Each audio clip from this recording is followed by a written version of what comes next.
The Steelers win their preseason opener versus the Jacksonville Jaguars by a final score of 31-25 in what was, for the most part, a pretty positive evening for the black and gold. We're going to be breaking down my winners and losers. Obviously, I haven't watched the All-22 film yet, guys. I will do that tomorrow, and I will have more takeaways after I watch the All-22. But I've got my list of winners and losers based on my initial reaction from this football game. But before we get into those lists here, type those W's, all right? I know it's preseason. It doesn't count. The last thing I'm looking at is the score with these preseason games. But if you're happy about a Steelers win, the first one of the year, technically, it doesn't really count. But still, type those W's down there in the comments section.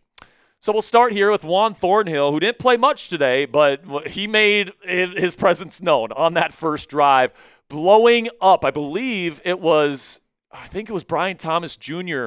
on an in route, and Thornhill just blew him up for the PBU.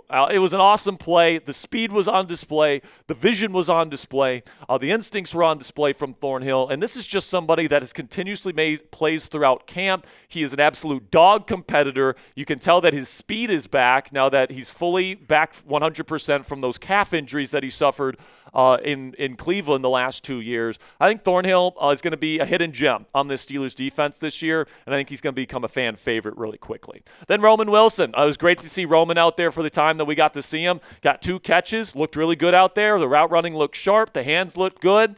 He beat his DB so bad on his first catch today that the guy held him and he still got open. Like, it was that good of a route from Roman Wilson. He's had a great week of camp with Aaron Rodgers throwing him the football. He's had a good connection with Mason Rudolph all camp as well. Speaking of Mason, he had a very good day today. Now, he took a really bad sack that really killed a drive for the Steelers. He just held on to the ball for way too long.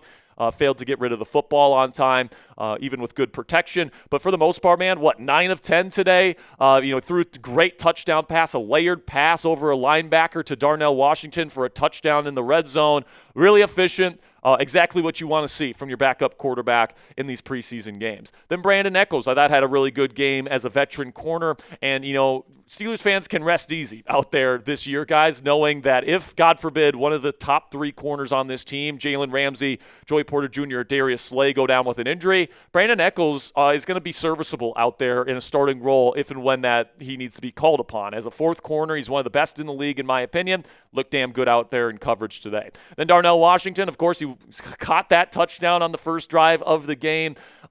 He's moving around well out there. He made a nice catch with a contest out there.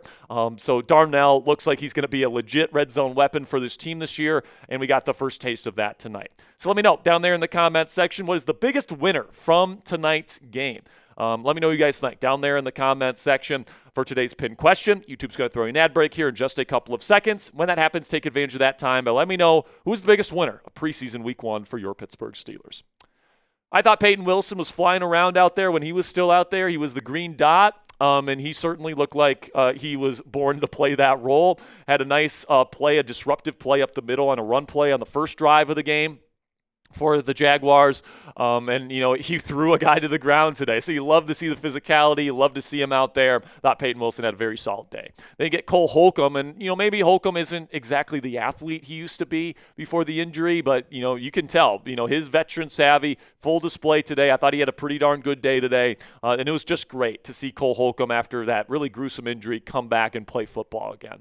Then Caleb Johnson, I will list him as a winner. Now, not the most explosive day in the world for KJ. Once the starting offensive line came off, the backup O-line didn't do him a lot of favors, but Caleb stiff-armed Travis Hunter today. That was pretty freaking cool. He also had some really good, tough runs on 3rd and short to move the chains. I liked what I saw from Caleb Johnson today. Now, was it blow you away? Oh my gosh, he's a superstar?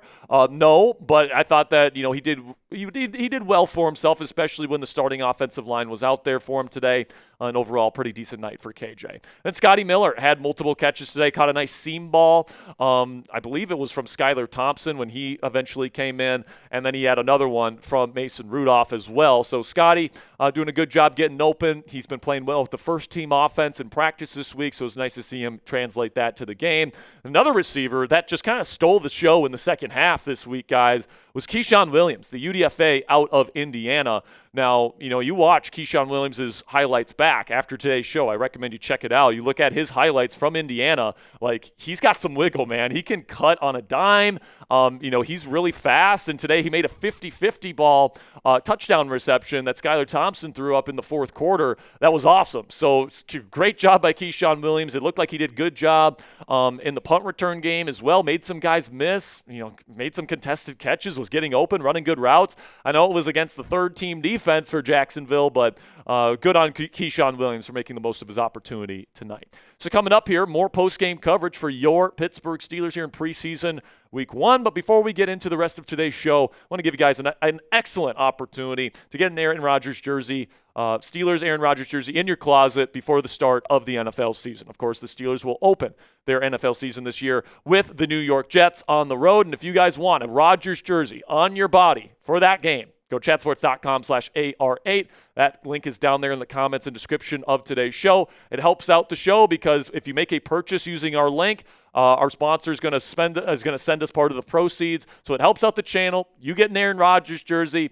And really, guys, you need to hurry up on this because we're just a couple of weeks away from the start of the season. And if you want that Aaron Rodgers jersey to get to you in time before the start of the year, you got to go chatsports.com/AR8 now and get this in your closet. All right, then Rock Taylor, the rookie out of Memphis.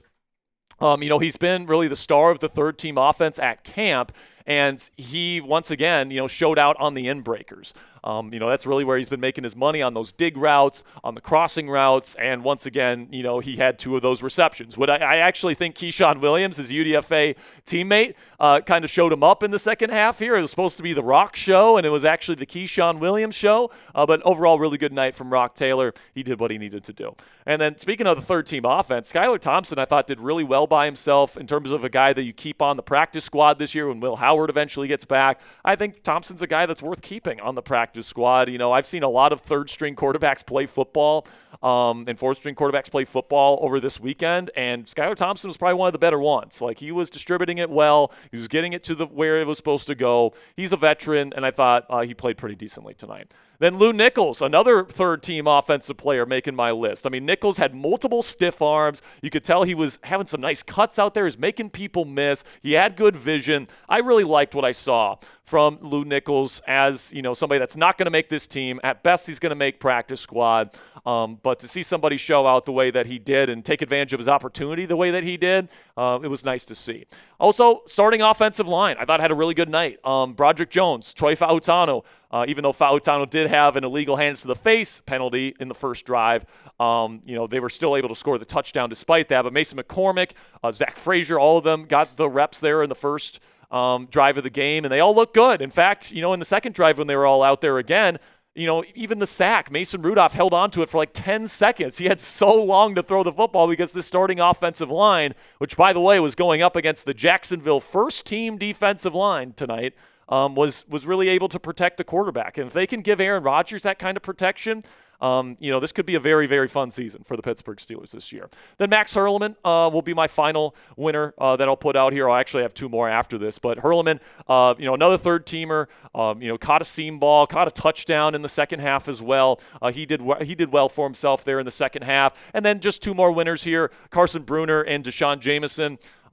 Jameson looked really good as a DB, and then when he was out there as the kick returner, had multiple good returns tonight as well. That Carson Bruner was awesome on special teams, multiple tackles. He looked pretty good out there in defensive coverage as well. So that's my winners list, 17 winners in this game. Like I said, a lot of positivity from this football game, guys. But make sure you guys click that subscribe button if you haven't already. I still got my losers list, which isn't nearly as long here in just a second. But if you enjoy Steelers content like this every single day, you guys want it every single day for free, click that subscribe button and join the Steelers Talk family today. So I only got 3 losers here, guys. I don't want to harp too much on the negatives, but I thought Beanie Bishop Jr. didn't have a great day today. Missed multiple tackles, got cooked in coverage by backups multiple times, kind of got bailed out from some poor throws from Nick Mullins at times.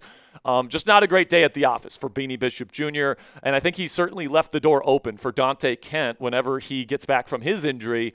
If Kent outplays Beanie in camp and in these final preseason games, Beanie might be looking for work at the end of the day. He might actually have to be put on practice squad. Then we got backup O-line. That was a big loser today. I felt bad for all the backup running backs. Even though Lou Nichols was able to do right by himself today, Caleb Johnson to Evan Hull to all the other guys that they had out there, this offensive line gave up, everything. I mean, people in the backfield constantly.